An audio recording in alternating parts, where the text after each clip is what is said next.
Hi guys, my name is Borrodante, and welcome back to Overpaint. Today's patient is Inkra. Hi Inkra. Hi Borro. I've been watching your channel for about a year now, and I've improved a lot thanks to your videos. Awesome, glad to hear that. I kind of recognize my approach in this artwork right here. I did this drawing for an event where we have to draw other people's character. This one is called Oracle. A link. Please log in. Alright. I never really drew feathers before, nor I have attempted drawing things in so much light. Do you have any tips on that? Also, my mom thinks it looks like a child's drawing, that's why I'm posting this one. How dare she? Thank you for all your amazing tutorials, have a great day-night. Well, let's show your mom what's up. Let's try and fix this character in a few key moments to make sure that Inkra will be able to repeat this and go like, "Who's laughing now, ma?" Yeah, that's definitely going to happen that way. So, composition-wise, I'm gonna say it's alright. We don't see the very tips of the wings, but for obvious reasons, that would make the character appear really small if we would fit in all of the wings. Also, it kind of makes the wings look like they're really long, really big, really like infinite, beyond what you can see with just one look. Kind of a thing. But the tail part, I would add some space to it. This is never a good idea. When something actually ends, and it's just a few pixels from the edge of the canvas, no, don't do that. That's bad. So I'm gonna start with that real quick. This is what I decided on. So I made the canvas a bit longer from the bottom, and then also made it longer from the top, because if I would only do that from the bottom, the head would be too close, like too much higher. We need to like make things a bit closer to thirds, so the upper third is over here, which is a good place, like there's the hand pointing at us, or the paw. By the way, the character is really interesting, I kinda like it. Like an angel, but an animal. And the face is all, like, you can't even start imagining. This is some kind of tribal in a way, something. Really cool, like you don't really see exactly something like that usually in modern movies or games. So it's actually interesting, like, to figure out what this character is about. Shame I can't see the original artwork that this was based on. But the whole setup, I imagine the way you redrew this character is very epic, and that's the new part that you introduce here. I think it's really cool, but a couple of things are working against us. Let's work on those. So right now I'm gonna add the sky to the new areas of the canvas. Alright, the next big step I'm gonna make, like we're starting with the shape of the canvas overall, now we're changing other bigger parts. The next bigger part I wanna change is I wanna make the sky a lot darker and more blue. Because why not?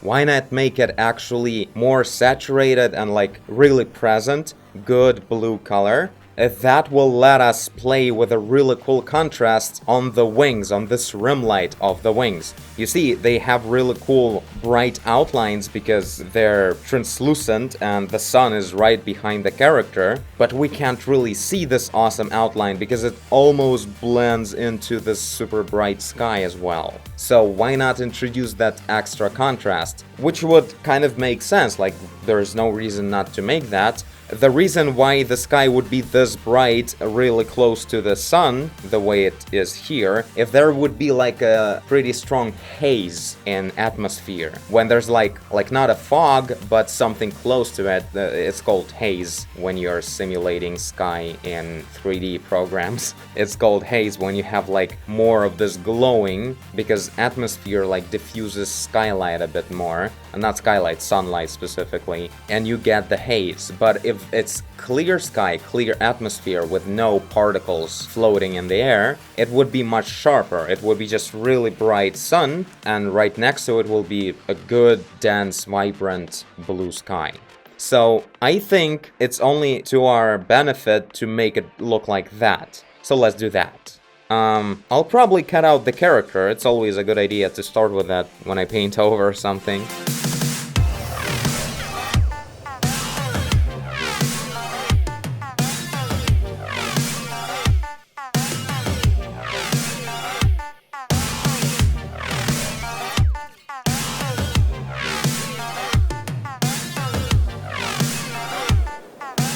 There we go.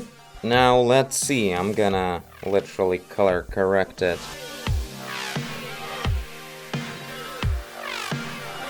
Alright, this is a good start. Now let's bring back the bright sun. It will literally be white because that's how bright sun is.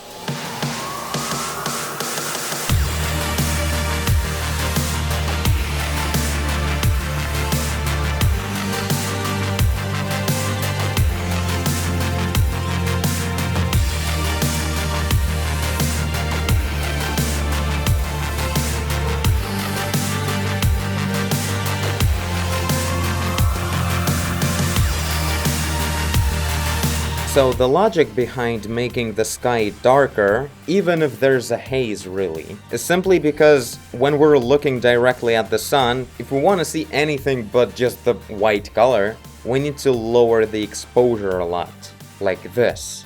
This way we'll be able to actually distinguish any kind of detail in the bright sun, and that's why the sky will be darker, maybe even way darker. That's what happens sometimes. It's just that it's so close to the sun, so it's still kind of bright on its own, but the perception of it will become so much darker anyway, so overall we kind of still see the blue sky. That's one of the things you really gotta choose, especially when you work with like extreme lighting situations. You gotta choose your exposure.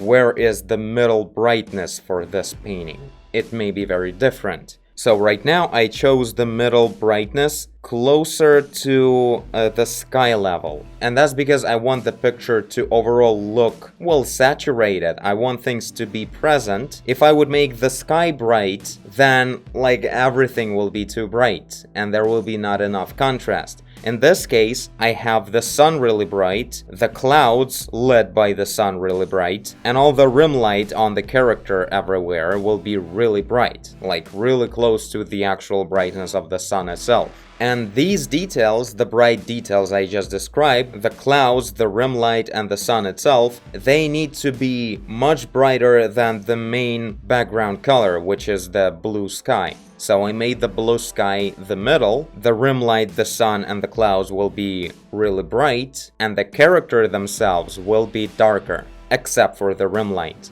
just because otherwise it won't really look like a sun. So right now what I'm gonna do is I'm going to use curves and make the whole character darker like this. And look at this stuff. Immediately feels so much more real and so much more impressive. Like there's now mood going on. We can really see like the strong silhouette and it's like dramatic. All kinds of stuff started playing right away, simply because we have this full range, awesome contrast going on that is really strategically selected to highlight all the things and giving our character a strong silhouette. So this is it on the like preparation part. I almost like never even painted. Like I changed the shapes of the clouds a little bit, but that wasn't necessary at all. Right now we just fixed some of the contrast here and there. So now all that's left to change is the character themselves. Some lighting details and maybe pose. I'll try to add like a bit of a gesture. It would be maybe more like this. So this leg sticking out is kind of breaking this dynamics. So I'm gonna change it. Maybe, I don't know, maybe the legs will be a bit closer, you know? Closer to the pose of Jesus on the cross when legs are close to each other. It really feels like this kind of context would benefit this creature's style. So yeah, let's start. Let's try and fix the dynamics of this character's pose.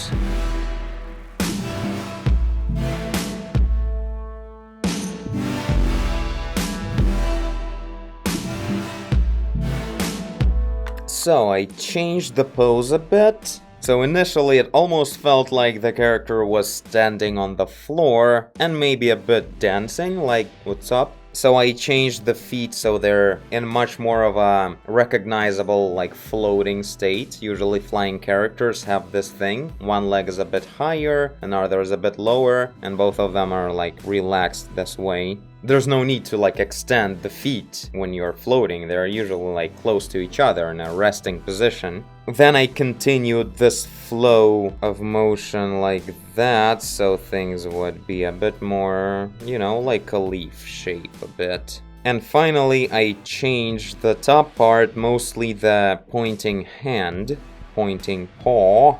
So this character is obviously a confident one, and usually whatever the confident character does, they do that with a like more extrovert kind of gestures. So in this case, I extended the elbow. This is important. When you are doing something that you're confident about, you won't be doing it like this. You will be doing it like this. So that's a huge difference, and I'll probably do the same thing a bit in here, maybe like that it will go. And the last thing I'll change is a little bit the head. Like, we'll probably also paint over it pretty drastically, just because like all the character and the background are painted, but the face is actually kind of drawn. There are like outlines and not really three-dimensional lighting, so it kind of feels like it was cut out and photoshopped on top of someone else. But also, I just want to reposition it a bit. It feels a bit weird that we have like this dynamics, but the neck is suddenly like this, you know? So maybe we need to move it a bit to the left and make the neck follow it. So as you can see, overall, just slightly changing the angle of the neck, slightly making the upper body kind of like rotated like this, since we're pointing with this paw, extending the elbows and making the legs rest in a bit more of a floating position, consistently following this kind of leaf dynamics. We get a bit better of a silhouette for the character. And here, like really, this extended leg, the leg on the right, it's really like weird. Why is it sticking out like this when you compare right now? It's really like, why? And yeah, I used the strong rim light on the hand as well because it's extended, meaning more light will be caught with it. And I introduced that very same rim light as on the actual two-dimensional outline of the character. Now it's also in here, three-dimensionally. And overall, like areas that are like pointing at us, so in here we have a lot of geometry pointing towards us. Also, the same thing goes on here and here. That's why these areas are brighter than the rest of it, because they are much closer to, like, this whole surface is closer to being an outline than the rest of the areas. So, there's that. Now, another thing, I looked up a bunch of just angel wings. It wasn't like super helpful, because they're usually really small and humble. But one thing I notice in pretty much all good-looking angel wings, the best part of them is actually like this shoulder. This curve that is completely not present in the character's wings in the artwork. So what if we add that? If we do it right, I will still, like, the overall shape will be the same, like it's more going lower. It's looking kind of cool, I like that. But what if it will do it more, maybe like this? Something. We need to show the shoulder. This is an important part of the mechanism of wings. That's how they work. They are, well, literally kind of like arms with feathers sticking out of them, so they need to be doing this. Like, this is the shoulder I'm talking about. And all of this is kind of like long fingers, but with feather, that's why it looks nice. So we need to show this joint, otherwise it's not really functional. I can't see how these wings would do the flapping action.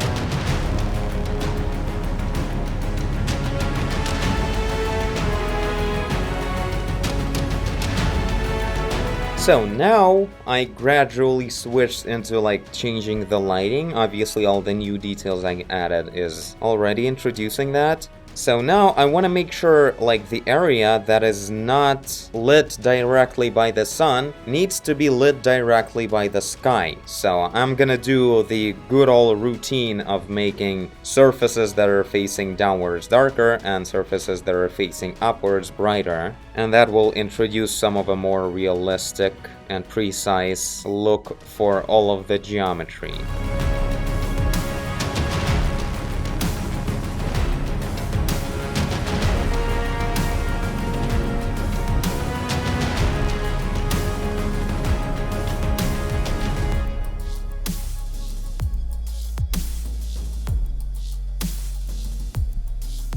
So as you can see, like 100% of the time, in any angel wing ever, this armpit part is always the darkest part, because it's like a shoulder, or like this part, whatever. It's sticking out, and so this surface is facing downwards, it's darker. So let's do the same thing on our character's wings. So in here, there will be a stronger shadow than everywhere else.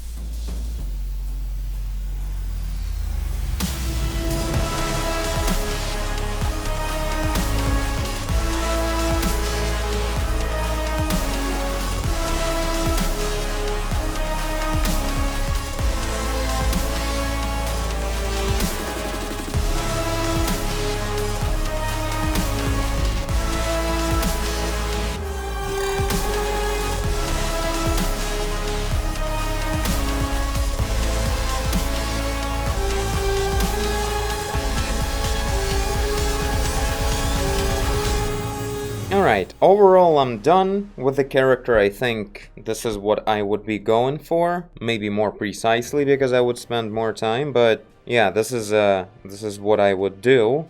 Now let's work a little bit on the face, turn this drawing more into painting. So I'll apply the same rule of facing downwards being darker, facing upwards being brighter, and that will be pretty much all we need here.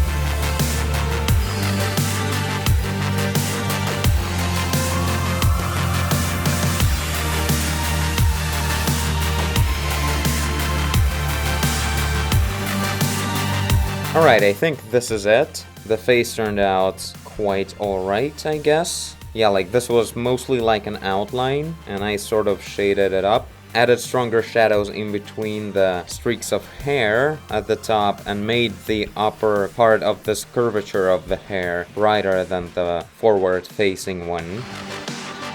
And yeah, this is all of the change I did. From the distance, pretty strong difference, like this stronger contrast, like of a dark silhouette in front of the sun, is really much more attractive as a thumbnail than this kind of like very bright, kind of washed out image. We're much more present here, we can see much more saturated colors showing through because of that contrast. The really good translucency effect, like these more saturated colors on the hair, on the fur, everywhere. In here I even introduced some of the translucency of the blood, like introducing like orange color a little bit. And these saturated colors are only possible when there's really strong contrast of light. Otherwise they're just not gonna fit in.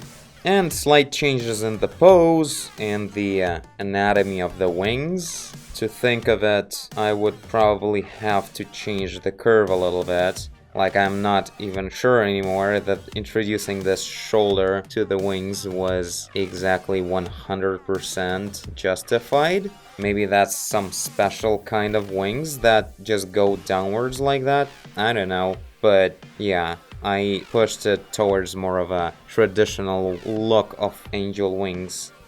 So yeah, this is it. Thank you, Inkra, for your submission. This was great to work with because I actually really like drawing angels, but I just don't do that nearly enough. Like, it's been such a long time since the last time I did that. And this is such an unusual one too, so that was really interesting. It's a shame I haven't seen the original artwork. Inkra, if you're in the comments, please provide the link to the original artwork and the name of the artist or whatever, because it's their concept after all, even though this is your artwork, but the idea is pretty cool as well. And the rest of you guys, tell me what you think about the results. Is this a good improvement or not? And also, if any of you want me to overpaint your picture like this, the link to my Patreon page is in the end of this video. You become my patron, submit the picture with the message, I read the message and overpaint the picture. But for now, I thank you for watching if you did, I guess you did if you're here. Leave a like and subscribe, tell a friend. Stop consuming animal products. Do whatever you want, and I will see you in the next one. Bye! This is pretty cool. I thought I'll be bothered by the fact that, like, the sun is not exactly perfectly centered on the canvas and not perfectly behind the character, but really, I think this is a pretty good position for it. Because the head, the wings, and the tail are sticking out exactly where it would be most fortunate or something.